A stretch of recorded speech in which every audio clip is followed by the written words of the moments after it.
नीतीश कुमार जी के पार्टी के 2 विधायक हैं। एक विधायक शराब पी के अर्धनग्न वस्त्र में रेल में घूमते हैं और ये क्या कहते हैं कि हमको पेट खराब हो गया। एक माननीय विधायक जी शराब पी करके स्टेज पर नाच करवाते हैं और डांस खुद करते हैं। अब बताइए, विधायक जी शराब पी सकते हैं, आपके पार्टी के नेता शराब पीता है, तो आप किस उम्मीद से कहते हैं कि बिहारवासी शराब नहीं पिए?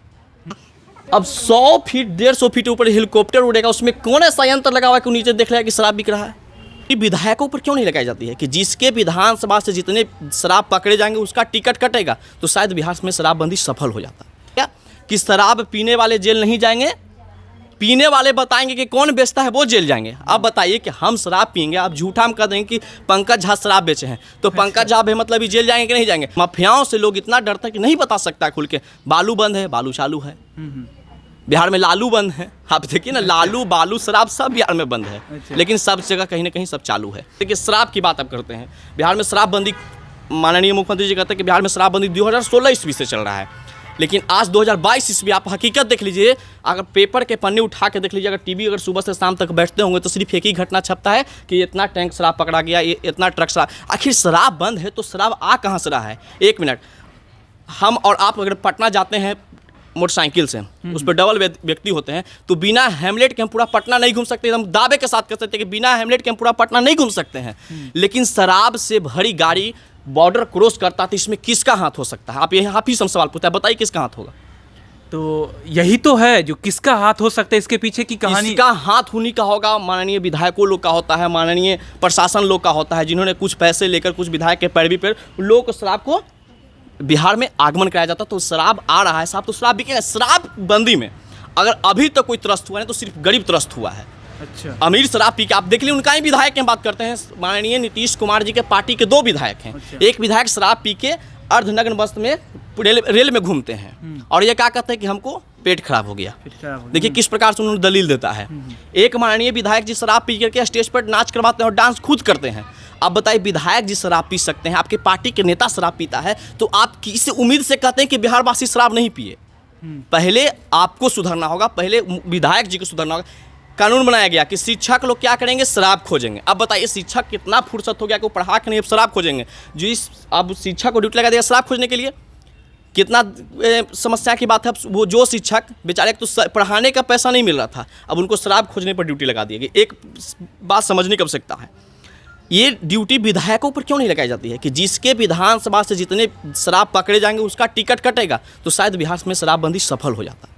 ये बात तो आपने सही बोला। अभी जो शिक्षक वाला आपने बात उठाया, तो शिक्षक में हुआ क्या था, एक शिक्षक को ऐसे ही दिए थे एक माफिया का नंबर, जो ये माफिया ऐसे से शराब बेचता है, बेचारों कितना मारा था। अभी NMCH में भर्ती है, ये कुछ ही दिन पहले 4-5 दिन की बात ये आई है अभी। तो मैं एक और चीज़ आपने पूछना चाहता हूँ आपसे, जो अभी होली में भी देखिए आप कितने घर जो है बेरंग हो गए जहरीली शराब के कारण। उसके बाद बहुत सारे ऐसे लोग हैं जिसके परिवार में कई लोग मर चुके, 5 से 5 कितने परिवार में तो 5 के 5 लोग भी मर गए जहरीली शराब के कारण। उस पर आपको नहीं लगता ये शराब का जो लॉ है, जो रूल है, रेगुलेशन है, ये कहीं ना कहीं बिहार सरकार। देखिए, सिर्फ होली के मैटर को नहीं लीजिए, जब से बिहार में शराब बंदी और उससे से लेके अब तक 140 से ऊपर लोगों की जहरीली शराब से मृत्यु हुई है। लेकिन देखिए, बहुत ये तो मजे की बात है, चुटकुला बन जाता है कभी कभी कि एक तरफ सरकार कहती है कि शराब बंद है और जहरीली शराब से लोग पी के मृत्यु होते हैं, तो उन्हीं का SP कहता है कि ना जहरीली शराब से लोग का मृत्यु नहीं हुआ, इनका मृत्यु तो एक नॉर्मल सी बात। ऐसा होली में कौन सा बीमारी आ गया बिहार में जिसके कारण 35 लोग की मृत्यु होती है? उससे पहले तो कोरोना था, तो हम समझते थे कि कोरोना से लोग मर रहे थे। अब होली के समय ऐसा कौन सा बीमारी जिसके कारण 35 लोग मरे? अब बताइए, जो शराब पिया हुआ व्यक्ति जो घायल अवस्था में, वो खुद कह रहा है कि हम शराब पी के हमको आंख से नहीं दिख रहा है। तो अब झूठ कौन बोल रहा है, शराब पीने वाला या SP? तो कहीं ना कहीं शराब माफियाओं को, शराब पीने वालों को SP और सरकार बचाती है, इसलिए कि मेरी बदनामी नहीं हो। तो इस प्रकार से नीपा पोती किया जाएगा तो शराब तो चालू रहेगा। एक मैटर और होता है, अब शिक्षकों को कहा जाता है कि आप शराब माफियाओं को पकड़िए। अब बताइए, शिक्षक का वेतन कितना होता है? 40 से 50 रुपया होता है। जो शराब माफिया होता है वो डेली कमाता है 3000 रुपया। तो कहीं ना कहीं उससे तो इनकम में आगे है। बताइए कि सरकार, शिक्षक बताएंगे कि फलाने व्यक्ति शराब बेचते हैं या शराब पकड़ते हैं, शराब रखते हैं। अब शिक्षक तो बता दें, उन पर तो FIR होगा, लेकिन इस बात की भी समझने की आवश्यकता है कि जो पकड़े जाएंगे और जो छूट के आएंगे वो शिक्षक का क्या होगा उस समय? शिक्षक वो क्या करेंगे? दलील क्या सरकार बचाएगी उनको? नहीं बचा पाती। ये हकीकत, जमीनी हकीकत है। माफियाओं से लोग इतना डरते हैं कि नहीं बता सकता खुल के। बालू बंद है, बालू चालू है। बिहार में लालू बंद है, आप देखिए ना, लालू बालू शराब सब बिहार में बंद है, लेकिन सब जगह कहीं ना कहीं सब चालू है। एक चीज़ और सिंपल सी बात समझने का ये आवश्यकता है कि हम लोग एक कानून बना है बिहार में, अब बताइए वो कानून जो लोग सुनेंगे वो हंसी के पात्र बनेंगे कि नहीं बनेंगे। शराब बिहार में कानून क्या बनाया गया कि शराब पीने वाले जेल नहीं जाएंगे, पीने वाले बताएंगे कि कौन बेचता है वो जेल जाएंगे। अब बताइए कि हम शराब पियेंगे, आप झूठा हम कह देंगे कि पंकज झा शराब बेचे हैं, तो पंकज झा मतलब जेल जाएंगे कि नहीं जाएंगे। अब ये हंसी के पात्र नहीं तो क्या इसको मजाक बना दिया गया है। अब बताइए प्रशासन आती है गली में, उनको शराब नहीं दिखता है, अब हेलीकॉप्टर शराब देखेगा।